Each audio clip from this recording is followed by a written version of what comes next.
6 odd years ago, I made the mistake of pressing this button on my TV remote, leading me to the first episode of Drive to Survive and then down the rabbit hole of motorsport. That then progressed into karting, where I began racing the lower ranks, as well as building a racing simulator and learning the techniques of driving real race cars. I was so captivated that I ended up quitting my job and convincing the team at HyperRacer to let me help them build their race cars amongst other jobs. One thing led to another, and I worked out that I actually had a chance at building my own HyperRacer X1, allowing me to compete in the coveted Australian Drivers' Championship in 2025. Wait, isn't it 2025 already? Shit. Well, we better keep progressing with this car if we're to have any chance of making the grid in 2 months' time. In the previous 2 episodes, we fabricated the space frame chassis, installed the engine, rear drive unit, as well as completed the installation of all of the suspension components. In this episode, we're going to fire up the Hayabusa power plant for the first time and give it a proper run up to make sure that everything is working properly. Additionally, if we're going to have any chance of making it to our shakedown day, this car needs to be mechanically sorted as soon as possible. So let's get stuck into it. I got these old tunnels from a car that received a makeover. The first problem is that they're yellow, but an even bigger problem is they have some decent damage. Because all of the bodywork is made right here in the HyperRacer factory, we've got plenty of carbon fiber scraps to repair these tunnels for basically nothing. I've started by grinding out the crack so that I can lay in a decent amount of carbon without it bulging out the bottom of the part. Then I can start cutting up an arrangement of carbon fiber to strengthen this part. Once I've got the layup sorted out, I can mix up some lamination resin by measuring the amount of resin and adding around 2% of catalyst. Then I can start on the repair by covering the area in resin, then adding the first layer of carbon. I've repeated this with 3 pieces of Uni-Ply carbon and 2 layers of weave set carbon to make up the required thickness and give us the strength properties that we want. Now I can begin by sanding the area and applying automotive filler to get this area back to its original shape. Now for a normal HyperRacer X1 customer build, we'd make all of the composites bodywork, trim it into its final shape, and send that off to a professional painter.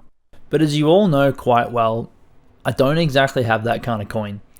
So I thought to myself, while I'm building my own race car, why not learn how to paint at the same time? Can't be that hard.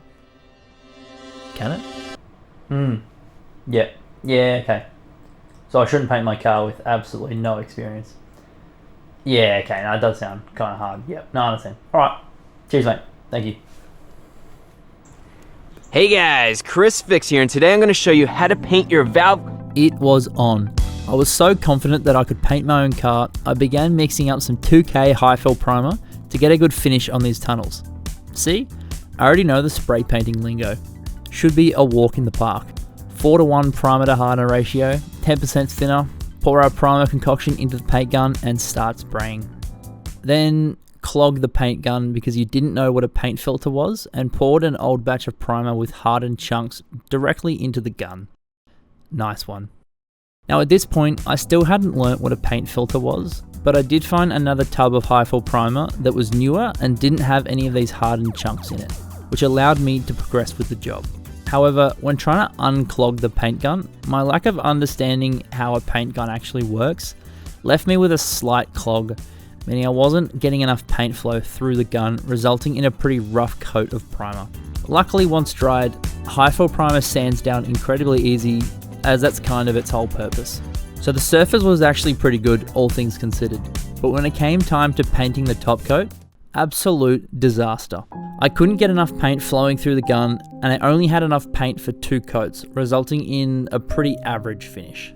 At first, I was pretty bummed with this result, and starting to regret my decision to paint this car on my own.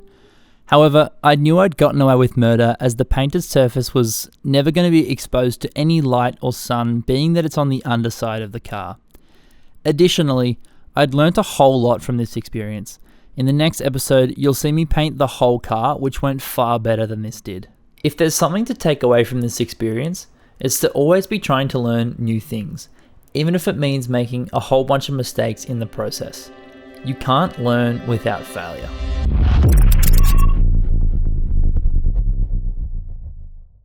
In the last episode, we mounted all of the suspension so that we could align the car, but in order to mount the tunnels, we'll need to remove this lower rear control arm and push rod. This won't affect any of the alignment, as all of the alignments are made in the top arm, which will remain on the car. Now, trying to hold a 3 meter long Venturi tunnel up against the chassis and mount it at the same time requires more hands and legs than I actually have available. Luckily, we came up with one of the most profound, patent-pending, technologically advanced devices to solve this problem. The original machine had a base plate of pre-famulated amulite, surmounted by a malleable logarithmic casing. Alright, so maybe it's just some nuts, bolts, and strategically placed timber planks, but it makes this job a whole lot easier. In order to mount the tunnels symmetrically, we use this fabricated jig that locates the position of the tunnel, allowing us to mount the rear section of the tunnel. These stainless steel washers are glued onto either side of the tunnels so that the bolt doesn't overlies the mounting hole in the carbon fibre. Next, we can position the front of the tunnels evenly and use our jig to secure the tunnels in place in order to mark the holes underneath the chassis. Once these are marked, I can drill and bolt the tunnels to the chassis. Finally, we can install these brace rods to add significant rigidity to the tunnels. The bases are CNC machined from billet aluminium and allow us to bolt these brace rods from the tunnel to the chassis. The rods themselves use left and right hand threads so that we can adjust the height of the tunnel to match the ride height. And there you have it. The tunnels really do make this car look a lot more like a proper Formula race car. Now that the tunnels have been installed, we can reinstall the suspension components without any hiccups.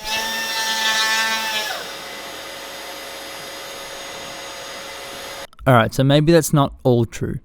As these tunnels came from the third car that was ever built, the locations of these holes were still being confirmed at the time.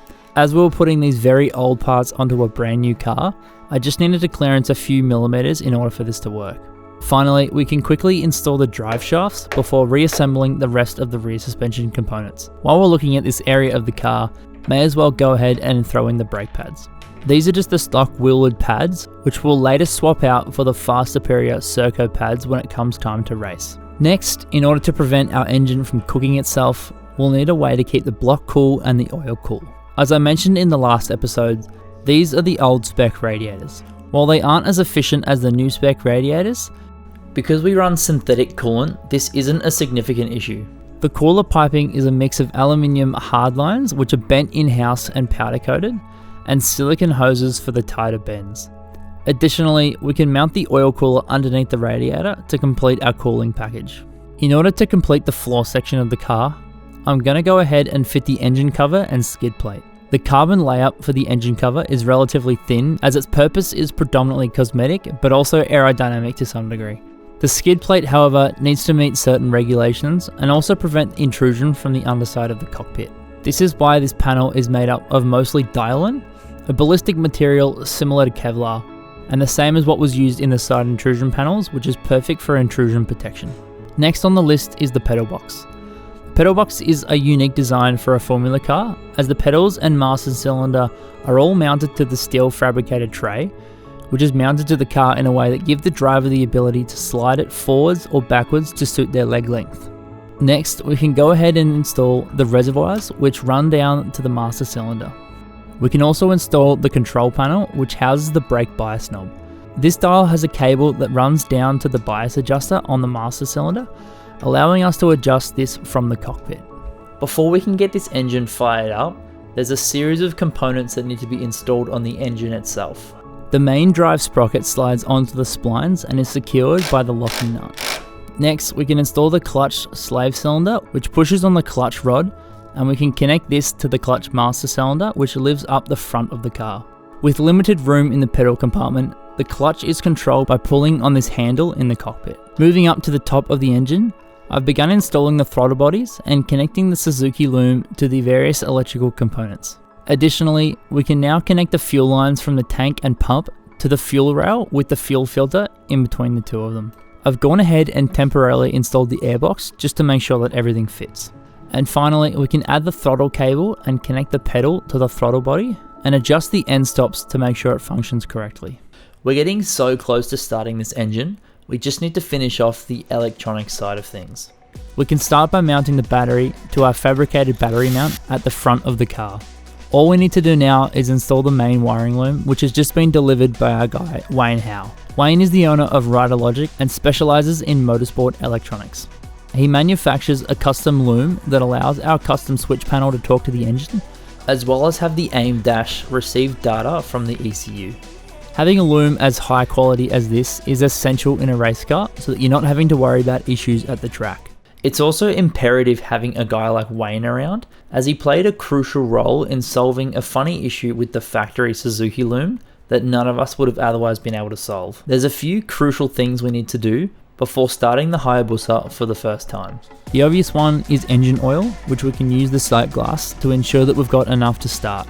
The next is fuel, pretty obvious, but an important step is to disconnect the fuel line just before the fuel filter and flush the system.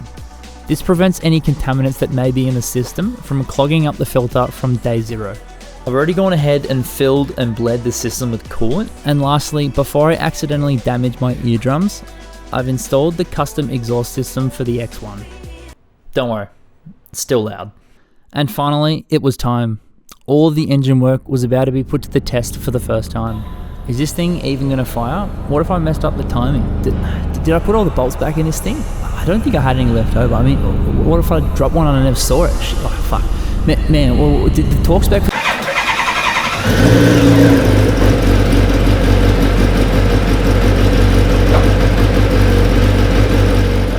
Well, looks like we don't need to worry at all. After topping up the oil until the sight glass read the correct level while the engine was running, it was time to ensure the coolant system was bled correctly. I just need to get the engine up to temperature to ensure both radiators get hot. Enjoy the sounds of a Hayabusa.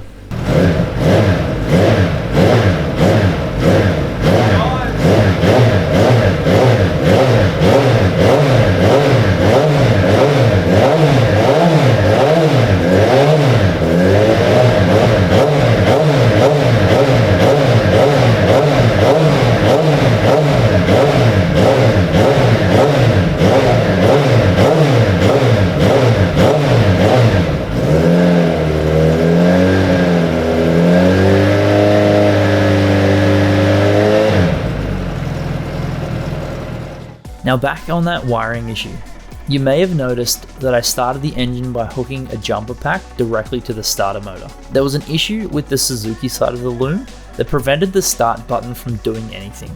Wayne managed to trace this issue to something around the fuse box. After pulling the diode box from the fuse box, he found a small strand of wire that was shorting the clutch circuit to the kill switch circuit. Now I don't actually know what any of that means, but I'm sure glad that he did, because without him, I'd probably be finding another Suzuki loom. Here's the video that he sent me when he worked it out.